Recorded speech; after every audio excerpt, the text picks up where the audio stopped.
Limin mo ang pananalig mo, tao, nang magliwanag ang isip mo at pandama, at matanto mo ang kalooban ng Ama, mapaghariang lubos kanya. Katotohanan, itong aking tinuturan, kapag malalim ang balon, hindi ka titigangan. Subalit kapag mababaw, matitigang yang tuwiran. Tao, ang taong lumalalim na lumalalim at lumalalim sa bawat araw ng kanyang pamumuhay ang pagsisilbing pagtitiwala sa Ama. Hindi siya nawawalan kailan pa man ng pag-asa, bagkus habang ang araw ay palipas, ang kanya namang pag-asa ay palawak.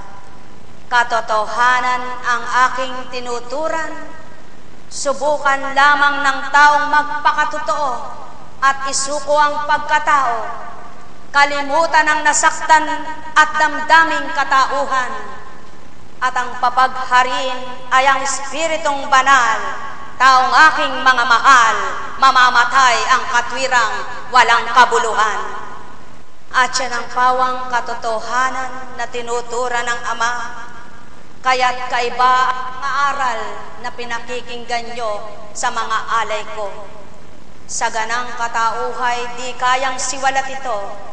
Sa ganang espiritu, mainam kong hinahayag sa inyo, maliwanag kong dinatalito, maliwanag ang nakarinig, ay yaong may pandinig. Ang may pandinig ay nakarinig. Sumainyo ang kapayapaan, mga minamahal. Buhay po ba ang Diyos? At siya ng pawang katotohanan, mga mahal ko, mapalad ang taong alam niya ang mabuti't makabubuti sa buhay niya, na mula sa Ama ang kabutihang pagbabatid sa Kanya. Subalit kung nakabubuti lamang para sa iyo't sa Ama'y hindi mabuti, ikaw lamang tao ang makakadama nito. Yan ang pawang katotohanan.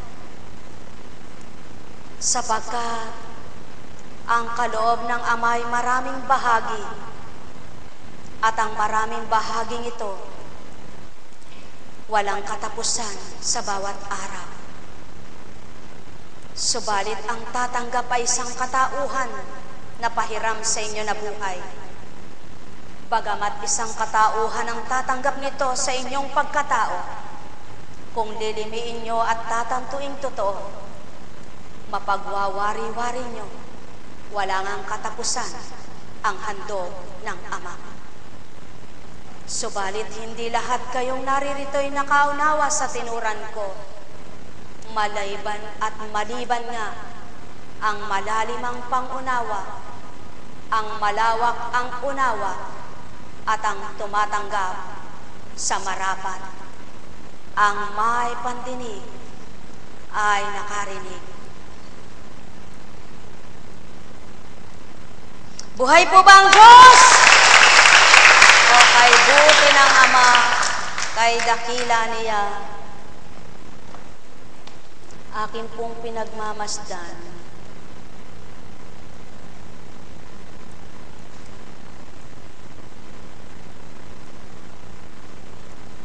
sabi ko po kanina, parehas kaya ayon? Hindi po pala. Parehas pong sa dulo ang bunga, ngunit magkaiba sila. Ito po ay maligasgas na, ito na may parang bulak. Kay buti po ng Ama, no?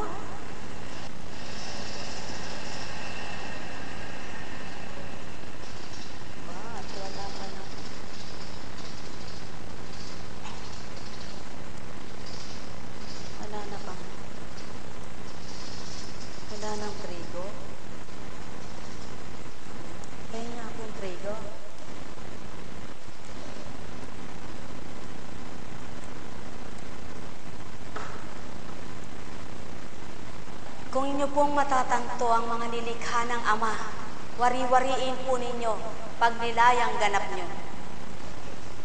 Tingnan nyo po ang kanilang mga tangkay. Parehas lamang po, di po ba? Subalit magkaiba ang bunga nila. May misahe po yan.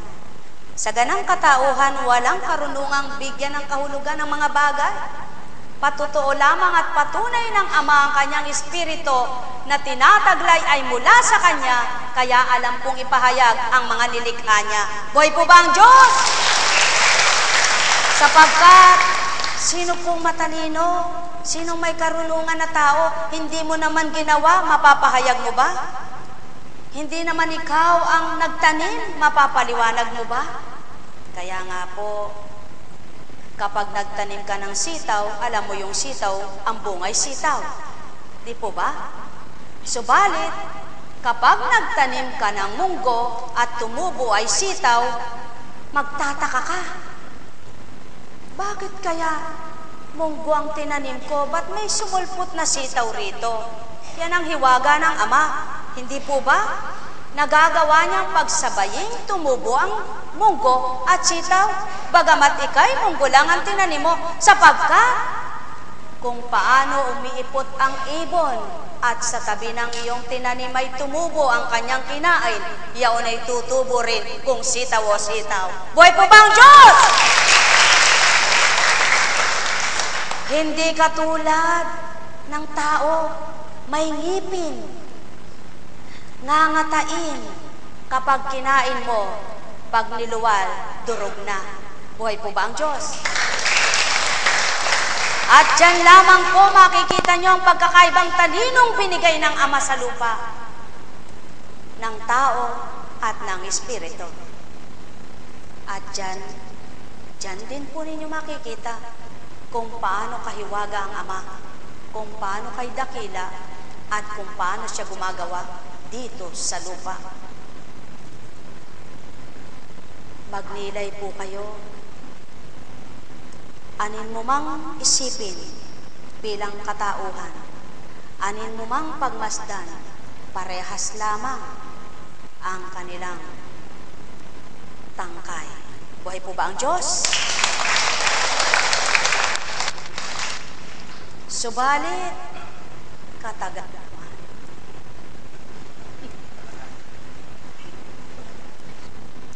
Kami ng hulog. Aba, at wala.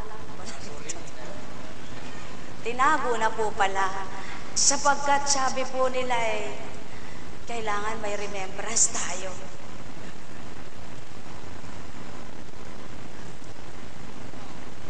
Kabilis namang magtago. Yan ang tao. Mabilis magtago. Subalit ang Espiritu, saan ka man magsuot, hahanapin ka. Buhay po ba ang Diyos?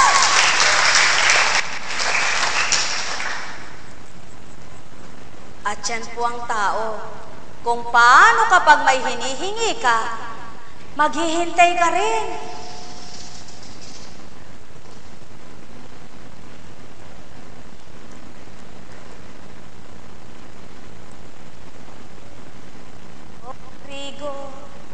Nasaan ka?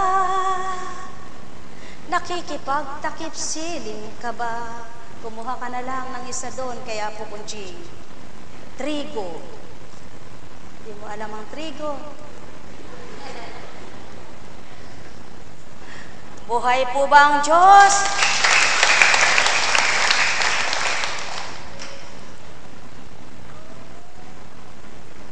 Pag-antala lamang niya, ganyan kumilos si Satanas. Ano kayang minimisahe mo na yan? Wala naman kang kwenta yan. Sa'yo walang kwenta. Satanas. Ayan po ang katotohanan. Ano po ang sa palagay nyo ng pagkakaiba naman ito? Ay bangyaw. Hindi po ba? Kumuha ka naman ng isang palay. May palay din diyan. Ito po saan tinatanim. Kapatid, ito saan tinatanim? Ang trigo saan tinatanim? Sa mabuhangin. Ito saan tinatanim? Sinong nagtanim? Yan. Yan ang pawang katotohanan. Hintayin ninyo ang susunod na kabanata. Hindi po ganito ang kulay